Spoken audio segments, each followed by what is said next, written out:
Hello my friends, कैसे हो आप सारे। होप सारे अच्छे ही होंगे। तो जैसे आपको पता ही है कि हम अपने चैनल पर बात करते हैं कैरियर गाइडलाइन को लेके। आप सबको पता है कि चैनल का नाम इंडियन डेंटल हेल्पलाइन है, तो प्लीज़ सब्सक्राइब कर लीजिए लेटेस्ट अपडेट के लिए। तो आज मैं बात करूंगा जर्मनी पे, क्योंकि मोस्टली हमें रहता है कि हमने कैसे सेटल होना है। क्योंकि जो मैंने लास्ट वीडियो हमने इंडिया में बनाई कि इंडिया में क्या पहले बेसिक जो हमारी कंट्री है उसमें सेटल होने के BDS के बाद क्या क्या ऑप्शंस हैं, फिर उसके बाद सिंगापुर में, मलेशिया में। तो अब जो मैं वीडियो बना रहा हूँ, अब वीडियो मेरी हमारी है जर्मनी के ऊपर। ये यूरोप की कंट्री है, सबको पता है। तो मैं आपको बता देता हूँ, यूरोप में हमारे 62 कंट्रीज़ हैं, यूरोप कॉन्टिनेंट के अंडर आती हैं। तो उसमें ऐसे कि जो जर्मनी कंट्री है, काफ़ी डेवलप कंट्री और काफ़ी अच्छी कंट्री है। तो जर्मनी का जो बेसिक स्टेप है, सबको पता है कि लैंग्वेज होती है या उसके टेस्ट होता है। तो आज को कुछ आपको मैं थोड़े इजी वे से बताऊंगा कि कैसे कैसे वहाँ हमने सेटल होना है, कैसे वहाँ हम अपनी PG कर सकते हैं, या कुछ और कोर्सेज़ कैसे हम ले सकते हैं। तो चलिए अब स्टार्ट कर लेते हैं। तो पहले वेलकम आपका हमारे चैनल पे। तो जो सबसे पहले बात कि जो जैसे भी जो डिफरेंट कंट्री होती है, हर एक कंट्री का एक लैंग्वेज का एक टेस्ट होता है। कि जैसे हमें पता है कि जो अगर हम कनाडा का करते हैं या हम US का करते हैं, UK करते हैं, तो IELTS करते हैं हम। तो ऐसे जो हमारे जर्मनी का है, तो जर्मनी में हमें जो जर्मनी की लैंग्वेज है उसमें हमें कह सकते हैं कि टेस्ट उसका देना पड़ता है। कि जैसे उसके हम कह सकते हैं मॉड्यूल्स होते हैं A1 A2 B1 B2 और C1 तक होते हैं। तो जैसे इसके जो जर्मनी लैंग्वेज होती है, इसके एक रजिस्टर्ड और एफिलिएटेड इंस्टीट्यूट होते हैं, गॉथ इंस्टीट्यूट। ठीक है, जो वो इंस्टीट्यूट होते हैं, आप अगर उससे आप जाके इंस्टीट्यूट से अगर आप जाकर अपना वो लैंग्वेज टेस्ट क्लियर कर लो, सारा कर लो, आपको एक सर्टिफिकेट मिल जाए, तो वो टेस्ट आपका वैलिड माना जाता है। तो ऐसे सिंपल वे में आपको बताता हूँ कि अगर आपने सोचा है कि आपने जर्मनी में जाकर आपने BDS कर ली है, आपने वहाँ जाके PG करनी है, वहाँ आपने प्रैक्टिस करनी है, तो ऐसे हो सकता है कि आप पहले आप टेस्ट प्रिपेयर करिए। क्योंकि वो हमारे इंडिया में भी काफ़ी ऐसे इंस्टीट्यूट हैं जो जर्मनी लैंग्वेज के टेस्ट करवाते हैं, जो उसका A1 A2 होता है। और जो और एक बात है, जो B1 तक का रहता है वो वैलिड है जर्मनी में। अगर हमने एज अ डेंटिस्ट वहाँ जाना है तो B1 B2 तक का वैलिड रहता है, और B1 के बाद भी हमारे पास ऑप्शंस होते हैं। जो C1 होता है वो एडवांस टेस्ट हो जाता है। ठीक है, तो सबसे पहला स्टेप वो होता है कि पहले आपको लैंग्वेज टेस्ट क्लियर करना पड़ेगा। ठीक है, उसके बाद उसका एक मेडिकल नॉलेज टेस्ट होता है हमारा। तो उसमें जो ऐसे होता है, जो टेस्ट होता है, नॉलेज टेस्ट होता है, उसमें हमारी जो बेसिक नॉलेज होती है वो एक वर्बली होता है। वो 60 मिनट का टेस्ट होता है, 20 मिनट के मॉड्यूल होते हैं उसमें। ठीक है, एक वाला डॉक्टर टू डॉक्टर बात होती है, डॉक्टर टू पेशेंट बात होती है। ठीक है, फिर उसके बाद जो हमारे कह सकते हैं कि जो हमारा जो लास्ट वाले 20 मिनट होते हैं, उसमें हमारी नॉलेज देखी जाती है कि हमें क्या नॉलेज है उसके रिगार्डिंग, हमें डेंटल के रिगार्डिंग क्वेश्चन पूछे जाते हैं। तो जो वो सारा कुछ जो भी होगा वो लोकल लैंग्वेज में होगा। ठीक है, आपको एक लेमैन के साथ भी बिठाया जाएगा, आपको एक पेशेंट के साथ भी बिठाया जाएगा, आपको एक डॉक्टर टू डॉक्टर के साथ भी बिठाया जाएगा।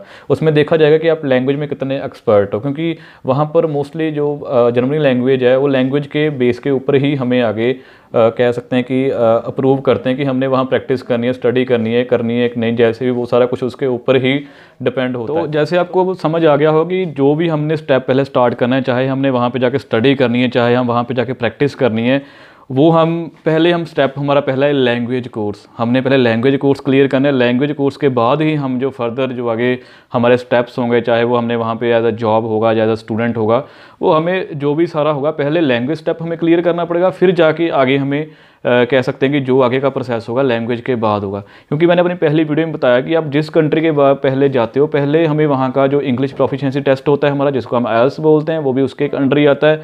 जहाँ तो फिर उसके बाद जहाँ तो फिर कह सकते हैं कि हम जो भी हमें फॉर एग्जांपल कि जैसे आप जर्मनी का ही आपको बता रहा हूँ, तो इसमें जैसे आपकी लोकल लैंग्वेज हो सकती है, जैसे जर्मनी लैंग्वेज हो गई। ठीक है, कल को अगर आप सपोज करो कि आप जैसे जाते हो ORA एग्ज़ाम के लिए जाते हो, या US में जाते हो, उसमें टॉफर रहता है, किसी में IELTS रहता है, तो पहले लैंग्वेज काफ़ी मैटर करती है, लैंग्वेज टेस्ट काफ़ी मैटर करता है। तो अब हम बात करते हैं कि हमें वहाँ का लाइसेंस कैसे मिलेगा। लाइसेंस ऐसे होता है कि जैसे मैंने आपको बताया कि पहले जब हम अपना लैंग्वेज टेस्ट क्लियर कर लेंगे, लैंग्वेज टेस्ट क्लियर करने के बाद हमारा एक मेडिकल नॉलेज टेस्ट होगा। ठीक है, मेडिकल नॉलेज टेस्ट होने के बाद हमें एक लाइसेंस मिल जाता है। ठीक है, जिस लाइसेंस के बाद हमें एक एक्सपीरियंस डॉक्टर के साथ, सीनियर डॉक्टर के साथ काम करना पड़ेगा। हम वहाँ पे रजिस्टर्ड डेंटिस्ट नहीं बनेगा, आपको पहले कह सकता हूँ, वैलिड जो परमानेंट बेस पे कह सकते हैं। हम अपनी इंडिपेंडेंट जॉब नहीं कर सकते, हम वहाँ पे काम करेंगे, लेकिन जहाँ तो हम किसी हॉस्पिटल के अंडर करेंगे, किसी NGO के अंडर करेंगे, जहाँ किसी डॉक्टर के अंडर करेंगे हम। उसके साथ ऐसे होता है कि अगर जो हमारा एक्सपीरियंस होता है कि 1 साल का 2 साल का, वो काउंट होता है। उसके बाद वो एक परमानेंट कह सकते हैं लाइसेंस में कन्वर्ट हो जाता है हमारा लाइसेंस। ठीक है, अगर हम एक डायरेक्ट बोल सकते हैं कि हमने एक डायरेक्ट लाइसेंस लेना है, हमने वहाँ पर परमानेंट डॉक्टर बनना है, जो हमकी इंडिपेंडेंट हम प्रैक्टिस करें, उसके लिए हमारा नॉलेज टेस्ट एक अलग से रहता है, ठीक है। वो टेस्ट में हमारे मोस्टली हमारा प्रैक्टिकल टेस्ट होता है, हमारी डेंटल नॉलेज का टेस्ट होता है, फिर वो भी हमें एक टेस्ट के थ्रू जा अपने होना पड़ता है, उसके बाद हमें वहाँ का जाकर लाइसेंस मिलता है। लेकिन जो बेसिक चीज़ें रहती है, बेसिक्स यही रहता है कि हमें पहले किसी डॉक्टर के साथ वहाँ काम करना पड़ता है, काम करने के बाद ही हमें आगे अप्रूव किया जाता है। क्योंकि हम डिफरेंट कंट्री से अगर दूसरी कंट्री में हम मूव ऑन होते हैं तो पहले हम उधर के लोकल रूल रेगुलेशन, लोकल उनके हेल्थ के जो भी उनकी कह सकते हैं कि जो भी उसके हेल्थ के स्टेप्स होते हैं, कैसे वो ट्रीट करते हैं, क्या उनका प्रोसीजर है, क्या उनकी न्यू गाइडलाइंस है, हमें पहले वो फॉलो करनी पड़ती है। गवर्नमेंट के अकॉर्डिंग हमें वहाँ चलना पड़ता है। ये नहीं है कि हमने टेस्ट क्लियर कर लिया हम अपनी मर्जी से ही अपना कर सकते हैं। जो भी बेसिक स्टेप्स रहते हैं वो हमें सारे स्टेप बाय स्टेप फॉलो करने पड़ते हैं। वो सिर्फ हमें एक सीनियर डेंटिस्ट या वहाँ का लोकल डेंटिस्ट ही बता सकता है। तो आगे इसका दूसरा आता है कि टेम्परेरी लाइसेंस कैसे लें हम, मतलब बिना टेस्ट क्लियर किए कैसे करें, मतलब वो कैसे हम बन सकते हैं। देखो बिना टेस्ट के भी वहाँ पर एक स्टेप है, लेकिन लैंग्वेज टेस्ट उसमें भी ही रहेगा, क्योंकि लैंग्वेज कह सकते हैं कि कॉमन स्टेप है ये, वो दोनों में ही होगा, चाहे लाइसेंस हो या विदाउट लाइसेंस हो, आपको लैंग्वेज करना ही पड़ेगा वहाँ पर।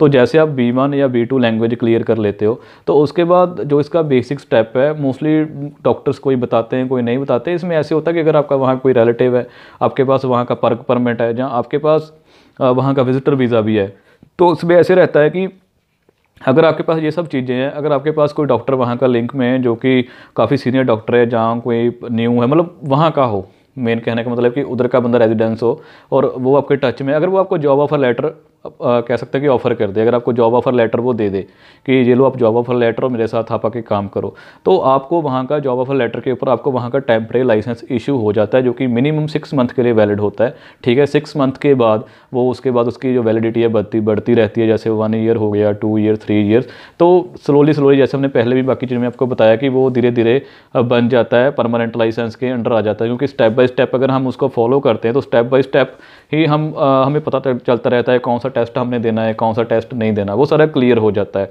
तो इसमें एक और आपको चीज़ नोटिस रखनी है कि अगर जब आप जॉब ऑफर लेटर के थ्रू जाते हो, पहली बात तो आपके पास रजिस्टर्ड जो भी, चाहे आप इंडिया में आपने लैंग्वेज टेस्ट किया है, जहाँ वो आपने टेस्ट वो जर्मनी में किया है, आपके पास रजिस्टर्ड इंस्टीट्यूट का एक जो कह सकते हैं कि जो टेस्ट का सर्टिफिकेट मिलेगा, जिसमें आपके जैसे IELTS में बैंड्स होते हैं, इसमें ग्रेड्स होती हैं, वो जो आपकी हैं वो आपके ऊपर वैलिड होनी चाहिए। जैसे मैं आपको पता है कि हर जो भी एक प्रोसेस है उसके पहले मतलब बीच में लैंग्वेज का आना ही आना है, ठीक है।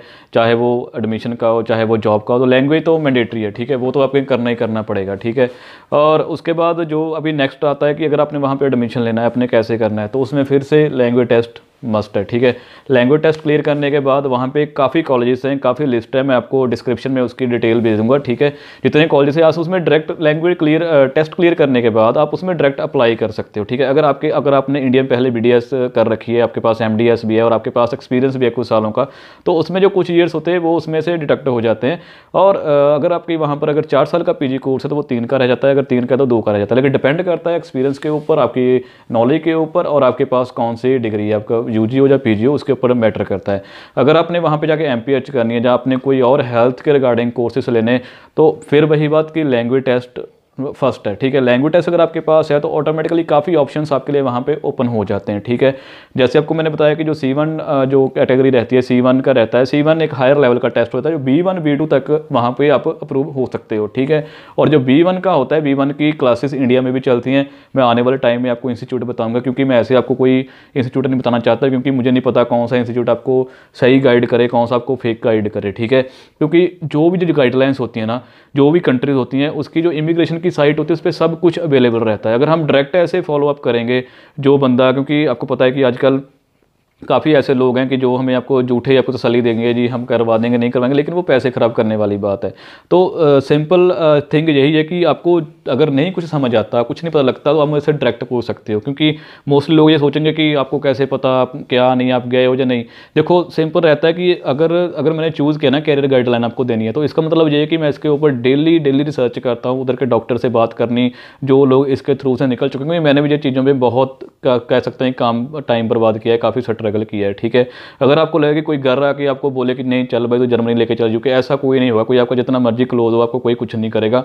हाँ, अगर कोई अपना बंदा है जो आपके ऊपर आपके काफ़ी ट्रस्ट, चाहे वो आपको कोई रिलेटिव है, चाहे कोई आपका फ्रेंड है, अगर वो आपको वहाँ से कोई स्पॉन्सर भेजता है, जहाँ कोई आपको विजिटर वीज़े पे बुलाता है, तो अगर रिस्पॉन्सिबिलिटी मेरी है अपने किसी भी कंट्री में जाना है, मैं आपको कैसे गाइड करना है वहाँ पर जाके। तो होप कि आपको जर्मनी का समझ आ गया होगा। तो इसमें अगर टेम्परेरी लाइसेंस कैसे लेते हैं और परमानेंट लाइसेंस कैसे लेते हैं, ठीक है। अगर फिर भी आपको उसमें कोई समझ ना आए कि कैसे करना है कैसे नहीं करना, आप प्लीज़ मैंने ईमेल आईडी अपने जो भी मेरे कॉन्टैक्ट मैंने दे रखे हैं, आप मुझसे डायरेक्ट पूछ सकते हो। जैसे भी होगा मैं आपको जितना भी बेस्ट टू बेस्ट होगा आपको गाइड करूँगा। अगर आपका फिर भी वहाँ पे माइंड सेटअप है कि हमने जाना है, हमने करना है, तो आपको पहले ही कहना चाहूँ, आप जो लैंग्वेज टेस्ट है प्लीज़ उस पर कंसंट्रेट जरूर करें। ठीक है, जो कोई भी कंट्री होती है ना, वो पहले लैंग्वेज टेस्ट को कह सकते हैं कि वो देखते हैं कि इसके पास लोकल लैंग्वेज की कुछ नॉलेज है कि नहीं है। अगर हमने किसी भी कंट्री में जाना है, और फॉर एग्जांपल हमें इंडिया में हमारे कितने स्टेट्स हैं, अगर हम कहीं किसी भी स्टेट में जाते हो तो उसमें अगर कोई स्टेट टेस्ट होता है तो उसमें लोकल लैंग्वेज पहले रहती है। तो ऐसे ही फॉरेन कंट्री में, चाहे वो यूरोप है, चाहे वो अमेरिका है, चाहे वो अफ्रीका है, चाहे वो ऑस्ट्रेलिया है, तो लोकल लैंग्वेज को वहाँ पे पहले प्रेफरेंस होती है। अगर आपका कोई माइंड सेटअप है कि आपने जाना है ना, तो आप पहले आप उस पर कह सकते हैं कि एक्सप्लोर करिए कौन से लैंग्वेज इंस्टीट्यूट हैं, कौन से रजिस्टर्ड इंस्टीट्यूट्स हैं, उसके हिसाब से आप मतलब आगे प्रोसेस अपना कंटिन्यू कर सकते हो। तो बाकी जो ये वीज़ा की गाइडलाइंस रहती हैं, जो भी ये आपके आने जाने की गाइडलाइंस रहती हैं, वो आपको उसके हिसाब से उसके डेली के फॉलोअप लेते रहना चाहिए। तो बाकी होप कि अब सब कुछ चीज़ समझ आ गई होगी। अगर फिर भी आपको लगे कि कुछ डाउट्स हैं, आपको नहीं कुछ समझ लगा, तो मैं इससे भी ईजी वे में आपको समझा सकता हूँ। तो अगर आपने कॉन्टैक्ट करना चाहते हो आप कर सकते हो आराम से, सारे मेरे डिस्क्रिप्शन में लिंक दिए हुए हैं मेरे जो कॉन्टैक्ट करने के। तो बाकी प्लीज़ आप चैनल को सब्सक्राइब कर लीजिए। आने वाले टाइम में मैं आपको बहुत ऐसे ऑप्शंस बताऊंगा कि वर्क फ्रॉम होम कैसे करना है। जैसे अभी नीट का टेस्ट पोस्टपोन हो गया है, हमने कैसे घर बैठ के पैसे कमाने, और मोस्टली आजकल क्वेश्चन रहता है ऑनलाइन ट्रेडिंग का। ठीक है, उसके ऊपर ही मेरी बात चल रही है, काफ़ी ज़्यादा मतलब कि कह सकते हैं कि रिसर्च हो रही है उसके ऊपर। अगर वो भी मुझे लगा अच्छा तो वो भी मैं आपके साथ डेफिनेटली शेयर करूँगा।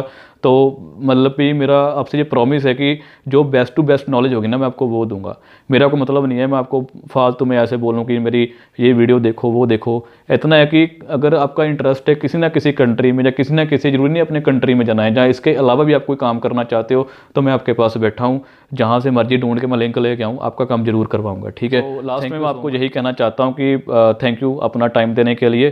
तो प्लीज़ आप चैनल को सब्सक्राइब कर लीजिए। जो डेली जो भी अपडेट्स आपके साथ होंगे तो मैं आपके साथ शेयर करूँगा, क्योंकि डेली तो मेरी वीडियो आती नहीं, 1-2 दिन के बाद ही डालता हूँ, क्योंकि जो भी होता है मेरा मोटिव है कि आपके साथ राइट इन्फॉर्मेशन ही शेयर करूँ। ठीक है जी, तो जर्मनी को मुझे लगता है कि आपके ऑलमोस्ट डाउट क्लियर हो गए होंगे। अगर फिर भी आपको लगे कि कुछ नहीं है तो आप मुझे कमेंट्स में, जहाँ मुझे मेल बॉक्स में, या मेरे FB इंस्टा पे आप पूछ सकते हो। मैं आपको जो भी बेस्ट इन्फॉर्मेशन होगा प्रोवाइड करूँगा। Thank you so much.